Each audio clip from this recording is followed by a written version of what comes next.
Hi and welcome to another video. This is the first in a series of videos showing how I'm going to retrofit or refit or modify or other words to that effect.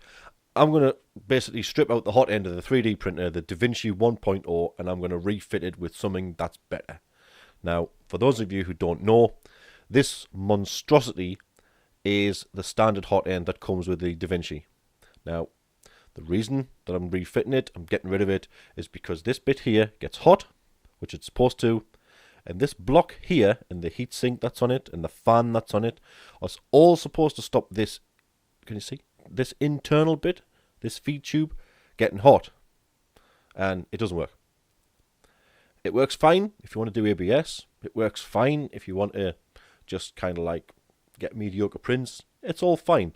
But if you want to start using other materials like the XT color fab from the last video, nah, you're not going to get that. It just melts it, it jams up, it's not good. So, I'm going to take that and I'm going to chuck it away. I did look at it and think, you know, I'll print some parts and I'll try and get the airflow better through it. And then I just thought, you know what it is? For £60, I can just buy an E3D V6 hot end. So that's what I've done.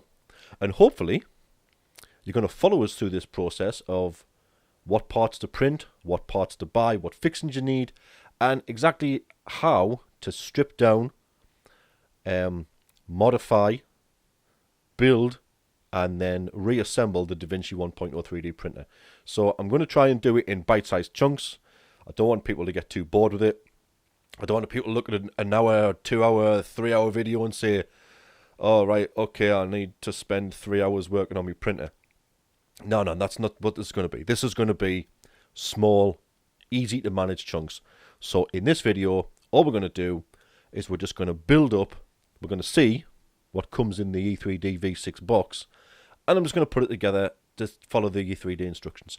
That's the first step. It's pretty simple. It's pretty straightforward. You need some basic tools, you know, a couple of spanners and a soldering iron. But that's about it. A pair of pliers maybe. And that's it. It's not rocket science. So we'll cut to another camera angle and we'll get started. Now, as you can see, I've unpacked the contents of the box that came from E3D, and all of the bits are just laid out on the desk here. So I'm going to use this cable tie as a pointy thing, and I'm just going to try and identify some of the parts. So this here is the heat block. This is the extruder nozzle.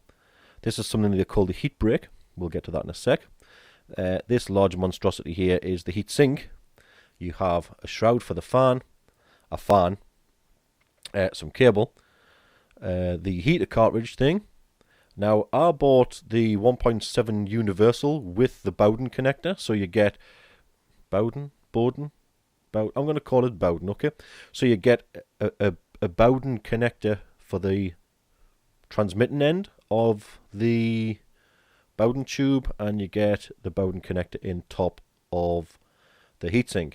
Now, this teeny tiny thing here, I don't even know if you can see that on my crappy camera with these horrible lights, is the thermistor, because it's a resistor. Yes, it's a thermal resistor, thermistor. Now, a lot of people say there's a lot of things wrong with this thermistor. I'm only going to say this now. I'm not going to mention it again. I bought this from E3D directly in Oxford, England. It cost £60, including tax and shipping. I spoke with one of the guys down there for about an hour before I placed my order. I asked them a lot of information about it, and they give me a lot of information. They helped me out so much, it's unbelievable. They did say that there are cheap imitations of the E3D V6 on eBay, coming from China and that part of the world. So please, before you comment about the Thermistor or any of these parts, know right now, this is a genuine E3D V6. It came directly from E3D. I didn't get it off eBay, and I did pay top money for it. So all of the settings you'll see in the future videos, all of the setup now, is for the genuine thing.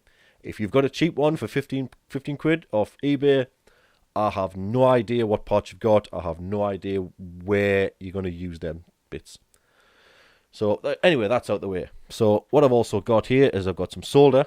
I've got a soldering iron that you probably can't see. It's over there. Yeah, you can't see it. I've got a pair of pliers.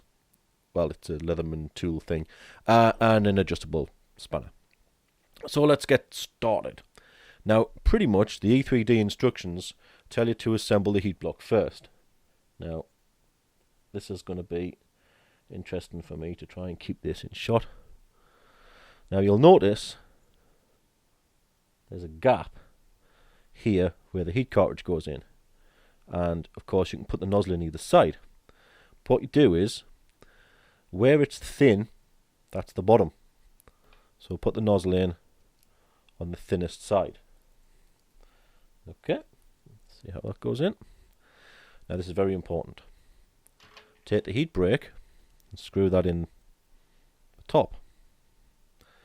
Take the nozzle and unscrew it. I don't know if you can see, there's a point on the hex here. I'm going to unscrew it half a turn so that that point on the hex is now here. Now the reason you do this is so that you can carefully hold that and screw the heat brake right in, so that you know that the nozzle is against the heat brake inside and you're not clamping the nozzle against the heater block, because you don't want that to happen. So that's pretty tight. And then you take the heat sink, which is this huge thing here, and you just screw it on until it stops. Okay. Now you do have to be a little bit careful with this, because I don't know if you can see inside there where the heat brake is, it's very, very thin stainless steel, and it obviously has a bore in it.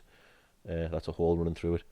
And it means if you go kind of crazy with the thing trying to tighten it up, you're just going to snap it off. So please don't do that, because this was an expensive piece of kit and it's supposed to be good. So that's pretty much the main mechanical assembly. So what I'm going to do now is I'm going to take the adjustable spanner and I'm going to grip the heater block. Can you see that? Hope so. And then I'm going to take this Leatherman tool here and I'm going to grip the nozzle, and I'm just going to give it a little turn just so that it doesn't all fall to bits. Once it's assembled and in the printer, you have to heat it up to 285 degrees, and then when it's at temperature you give it a little tighten again. That's just to stop it from... In fact, I don't actually know why you do that. If anybody can tell us why you do that in the comments, please do, because as far as I'm concerned, when this gets to 280 degrees, it's going to expand with the heat, which is going to make this tighter anyway. So if anybody can explain why you have to tighten that when it's at temperature, please let us know, because I don't quite get that. But anyway, so there we go. So that's the main bulk of the assembly. Just make sure it's all nice and tight. Now I'm going to take this teeny tiny Thermistor. You probably can't even see it. Where are you? You're there. You probably can't even see that.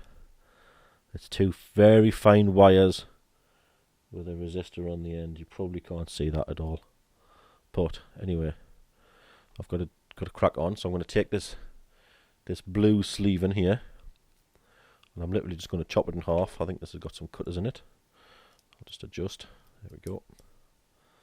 And I shall chop pretty much on the halfway.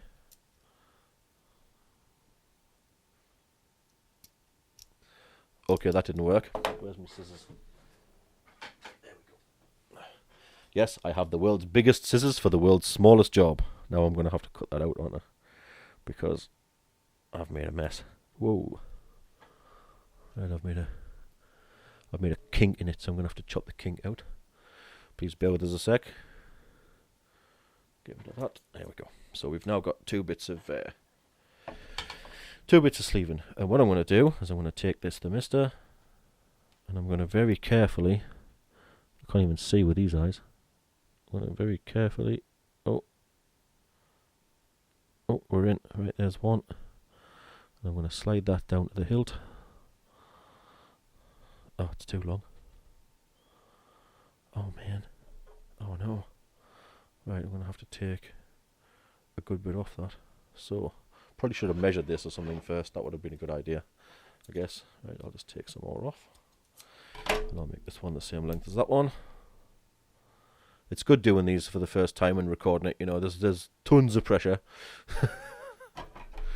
But that's why we do it anyway. Right, there's that off. They've pinged off somewhere. I have no clue where they've gone. Right, where can you see? If I'm above the fan, I think you can see. Right, so I'll then take this, slide it over there. Wow, that's difficult to see. And then I take this one and slide it over the other leg. Honestly, I do. There we go. Push it right down. So now you might be able to see that is a thermistor with two very insulated legs. Okay. So we take the assembly, and we literally, if you look on, where are you there? There's a tiny little hole here, and there's a screw hole above it. So the tiny little hole, we push. Is that all the way in? Yeah, we push that all the way in, and then we bend the legs over. And what I want to do is I'm just going to use my nail to put a crease in those legs, so that when that goes in there, oh, that's hard to do.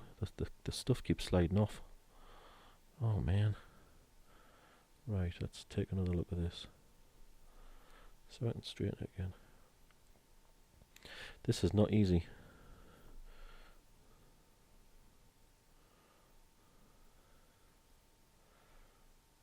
Right. I think that's it. I think. So there you go. And then we take this tiny little screw with the washer, and we use the Allen key that E3D so kindly provided. And we have to... Dear me, this is fiddly. Oh, it's come out of the hole. Can you believe it? Right, let's try again. No, get it in the right hole. Okay, I'm not going to swear. I'm not going to swear. I'm not going to swear. I'm not going to swear. What I want to do is I want to part them legs now.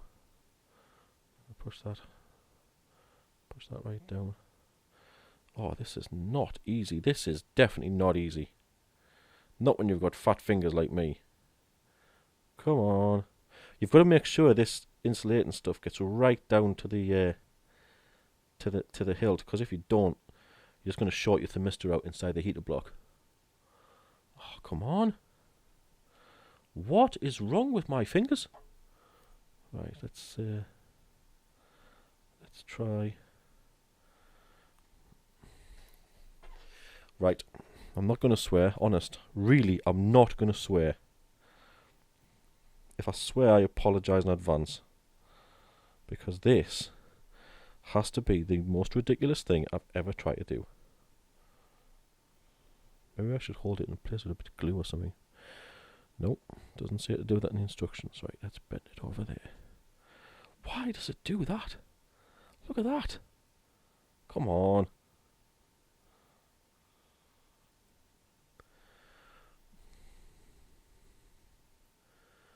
Right, are we in? I think we're in. You need about 4 hands to do this. So if somebody could 3D print me some extra hands, that'd be great. Right, let's just carefully check. Make sure that's not right, you know. Can I? Oh. No. Yes. No. No. Now I can see. Now it's just come off. Now it's just come off. And now it's come out the hole. Oh, hey. Don't try and do this in a hurry. That's the advice I'm giving you, because it's ridiculously hard. Now I can't see. Can I see? Can I see? No? Yes? Yes. Right, I'm in.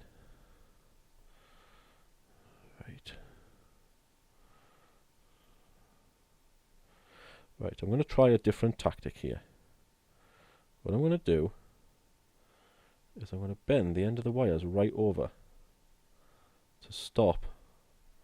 See what I've done there? I've bent the end of the wires right over to stop the insulation working its way back up. And then I'm going to kink it. And then I'm going to open it. Right, so can I now? No? Yes? No, that's going to have to come out of there. Right, can I now put this in here?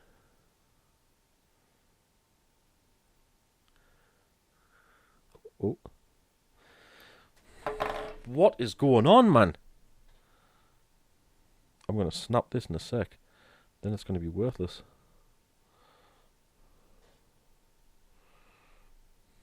Oh, what is going on? Why are my fingers so fat? I think that's the problem I'm having. My fingers are so fat. Right. Right.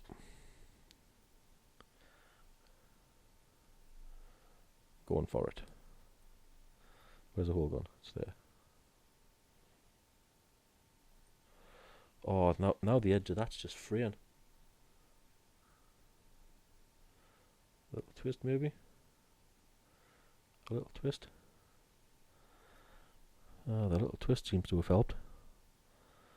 Right. Aha. Right, so after all of that, see if I can get this screw in position.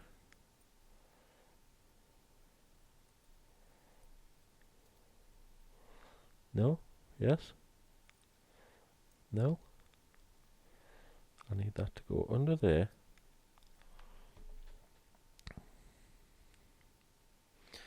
I apologise if you can't see anything about what I'm doing here. Right, and that tightens down. And then I should be able to straighten those wires up. That was not the easiest thing to do, but I think I've done it. If that could come pre-assembled, that'd be a big help. Right, let's just get that. Give it a good turn, but not too much. Don't really wanna destroy those wires. Right, okay, so now we've got the thermistor installed in the heater block. Now, according to the instructions, what we need to do is we need to bend these over into no, oh, nearly did it. We need to put these ferrules on. Now, these ferrules help strengthen the joint when we create it. So everything's so tiny. Right, let's get that in there. And then we need some of the magic heat shrink. I'm just going to take this heat shrink and I'm just going to cut it in half. That's it. And I'm going to push that over there as well. I am honestly going... What? Why can't I see? No? Yes? Yes? Got it? Right, we've got it. So there's the heat shrink over. And there's the... Is that... Yeah? No? Yeah. Yeah. And there's the heat shrink over that bit. Right. So now I'm going to use my trusty pliers. And I'm going to bend a little tiny loop. I have no idea whether you can see that. Where are you? Oh, you're there. Right. Let's see if I can bend another one. Yeah, that looks like it. And then you take... Yeah. The Leatherman Crunch tool, it really likes to spring apart when you don't want it to. So if you're going to use one of them, be careful. And now I'm going to take this wire, this big, huge amount of wire, and I'm just going to cut about... I'm just going to cut about... I'm going to call that about 6 or 7 inches off it. Because to be perfectly honest with you, I'm not going to mount the board that far away. And then I'm going to strip back the ends using the wire stripper on these. That's it. And the wire stripper on there. Twist this up. Hope you can see what I'm doing. I have no idea when I'm in shot or not. And I'm going to bend a loop on the end of there too. So if you couldn't see on the thermistor, that's what I've done on the end of the wire. And then I take that loop into that loop and squeeze it closed. And yeah, 3 arms would be handy for this again. And squeeze it closed. And I do the sit. And I do this. And I do the same for this. Okay. Okay. Yeah, no. Is it all going to fall apart? Can you actually see what I'm doing? Right. Right, there we go. There we go. And then, what I'm going to do is I'm going to... Oh, there's the ferrule there. So you need to slide that metal ferrule over the joint. Apparently. E3D, it doesn't fit. The wire's too fat. The wire is really too fat. Oh, there we go. Right. So that's that one. I'll slide that out the way so you can see. Right, there's the other one. I thought this was going to be easy, you know. I've been on 20 minutes already. Right, let's see if I can get that. The ferrule has a flanged end. It's like flared open at one end, and I've obviously got it at the wrong end. Right, so that's going to go over there. As you can see there, the ferrule's got like a flange on the end. I'd probably put it on the other way around if I was you. Right, and then we use our trusty pliers, and we give it a squish. And another squish. And this is supposed to hold the thermistor cable in. Now, you're wondering why I've got a soldering iron, aren't you? Because I need a source of heat to melt the heat shrink, and I'm just going to use a soldering iron. Eventually. Honest. Ah, here it goes. There we go. So we'll just use the heat of the soldering iron to melt the heat shrink. I hope. Is it melting? Is something happening? Anything happening there?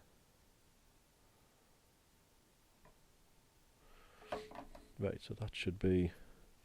That's one. And then we'll do the other. Obviously try and get the heat shrink so that the ferrule's in the middle of it. And all the rest of that kind of jazz. And try not to burn your fingers with the soldering iron. It'll be at about 400 degrees C. Maybe a little hotter, depending on what kind of iron you've got. So if you want to use a lighter or a naked flame or a heat gun or any other source of heat for this, be very careful. Right. I hope you can see what I'm doing. Right, is anything happening? That top one seems to have shrunk a lot more than this bottom one. Oh, and by the way, the colour of the cables, it doesn't make any difference which way around you get it. For the thermistor, it doesn't make a lot of difference. So, there we go. There's the thermistor fitted. And I've got a bit of wire on there now and a connector. So what's next? The heater cartridge. Now the heater cartridge comes with about 56 billion miles of cable on it, which is brilliant. But unfortunately, I'm not going to cut that down yet until I actually figure out a way to fix this thing into the printer. So I'm going to leave all this length on. Wow, that's long. That's got to be about a metre of cable, I'd say. Now the heater block is very simple to fit, as you can see. Round peg, round hole, get into each other, and then you use the long screw in from the bottom, and the handy hex Allen key, and I'm gonna just try and get it so that it's even amount sticking out each side, just bigger than the hex. Yeah, that's fine. And then I'm going to drop it on the floor just to make sure it doesn't bounce or anything. Right, yet again, 3 hands, great. Right, it's the length of the cable that's causing the problem. It's too much weight on it. Right, let's just go again.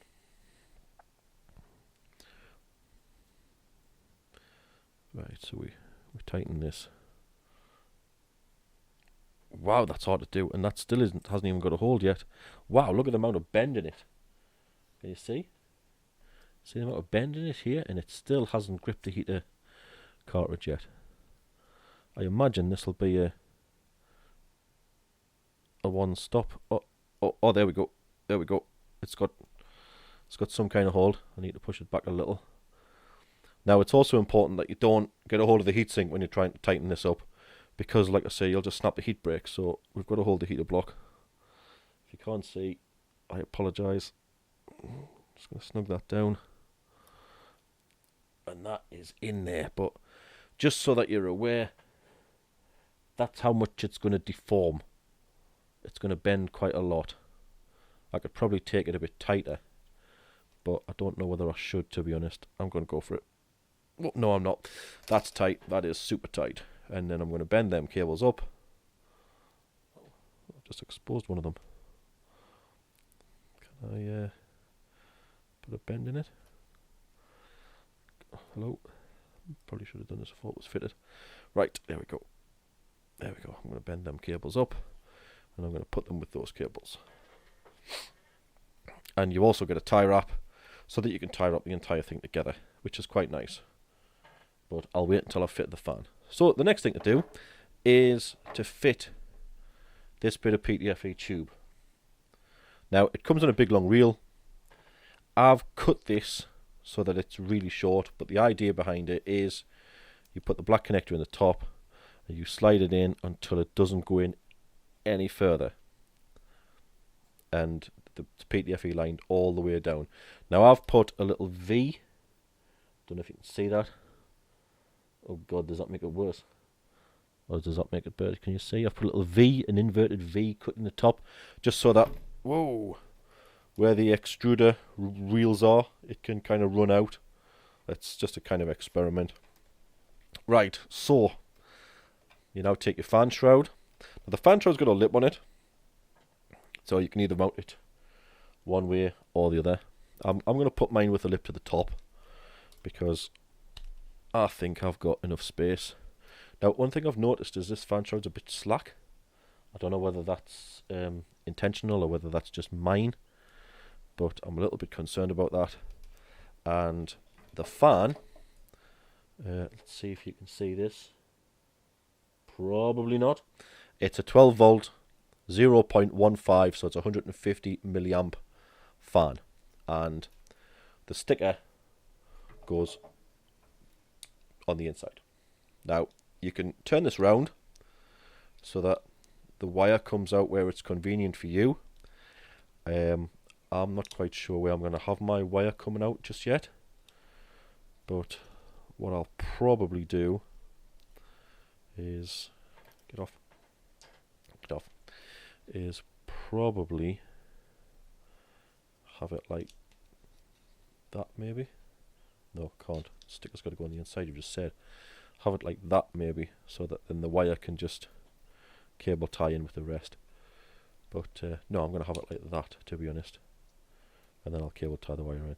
Now, you've got 4 self-tapping screws, and they just go into everything.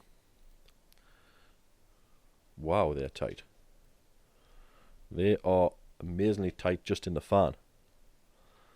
Right, Time for a screwdriver. The magic transforming tool into a screwdriver. There we go. Right, so I'm just gonna screw these in here. This is not the best screwdriver to do this. It's probably a number 1 Posi or Phillips, whichever you like. And I'm gonna put that on there, and I'm gonna. Wow, they're long. In fact, I'll tell you what I'm gonna do. I'm gonna take that off there because that's just getting on my nerves. I can now understand why I've seen so many of these on YouTube where they only have 2 screws in, because 4 screws seems quite insanely overkillish. But hey, when you want the best hot end in the world, allegedly, you may want the best fan fixings too. Wow, that's tight. No, I can't do that. I can't do that with this screwdriver. I'm going to have to get something else. Don't even know if I've got anything else. I usually use this for everything. Right. Let's see if I can use brute force and ignorance. This is ridiculously tight. I wonder if you have to drill them out or something first. No, I don't think so. Pretty much just screw them in. Just stop complaining and get it done. You know what I mean? Right. Got a bit of a system going here now. Oh. Got to be careful with this fan shroud. I don't want to smash it. Right, I'm going to go for this last one. Ow! That was my finger.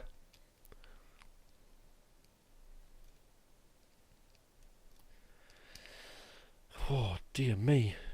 As I like to say, these screws are long enough to be continued. But we're getting there. No, it's... You get to that kind of like last 2.5 threads, and it just doesn't want to go. So, I'm going to use brute force. I advise you use the correct screwdriver, to be honest, but I'm just going to... No, that's better. I'm just going to force them in with these rather awesome pliers. Just in case you didn't see that, I'm going to do this one as well. Yeah, that's much easier.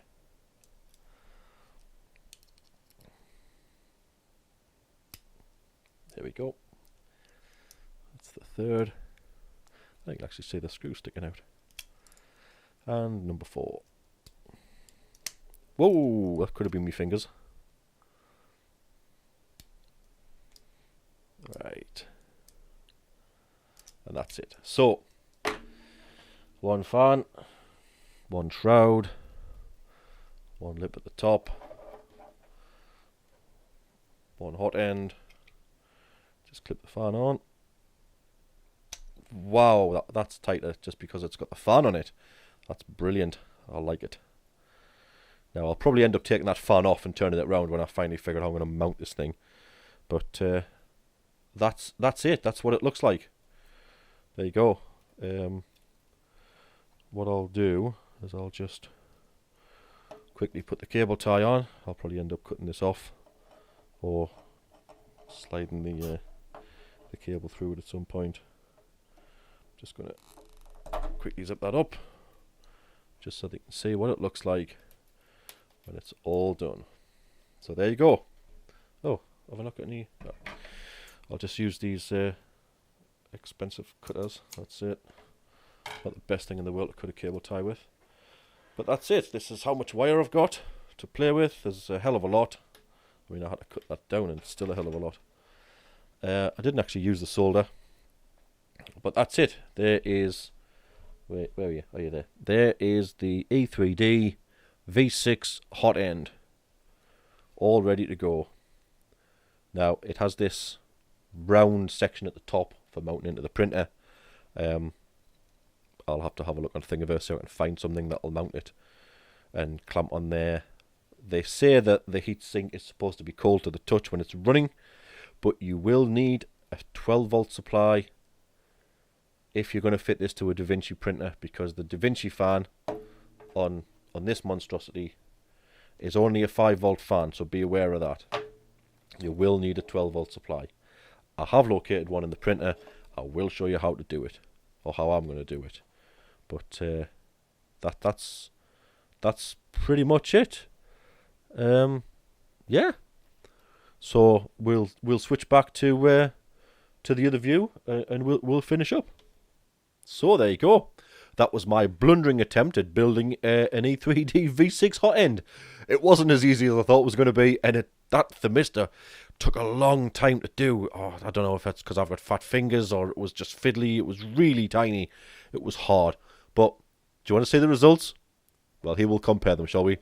This is the Davinci standard Hotend, and this is the E3D Hotend. Now, if I try and line up the tips, you can see that the E3D is a lot shorter. It's a lot more lightweight. It doesn't weigh half as much as the Davinci one. It's really nice. It's compact. You know, this thing's just, it's just thrown together, to be honest. I mean, the Davinci's a cheap printer, and now I see why. If XYZ wants some advice from me, and let's face it, nobody wants advice from me, but if they want some advice from me, make your printer 60 quid more expensive and fit this damn thing to it. Okay? Because it'll make everybody's life so much easier. And I would have quite happily paid 60 quid extra for the printer if it had this Hotend fitted to it, and I didn't have to do it myself. So, there you go. Tonight I've built an E3D V6 Hotend. In the next episode, I'll show you how to strip down, or tear down, or dismantle, or whatever words you want to call it, the Davinci printer itself, to get the carriage out, because there's a couple of modifications you want to do to that too. It's nothing major. Don't get too frightened about it. It's dead easy. I'll try and do some better camera work for the next one. And there's a spoiler coming for you. I've got some daylight lights coming. They did arrive from Amazon yesterday, but one of them exploded when I turned it on. So it's had to go back. You know, they're going to replace it. It's not a problem. But yeah, it kind of like just went bang when I turned it on. So it wasn't good. But not to worry. Daylight lights, daylight light bulb in the room. We'll maybe get a bit of a backdrop going on for these videos. We'll see what happens. We'll see how crazy I can get. Next investment's probably going to be a better camera, because this camera, although I found it in a drawer and it is years old, it's not very good. Let's face it, the quality of the videos are not very good. So that might be the next investment. That's pretty much it. As usual, please like, comment and subscribe. I've been Steve. Thanks for listening.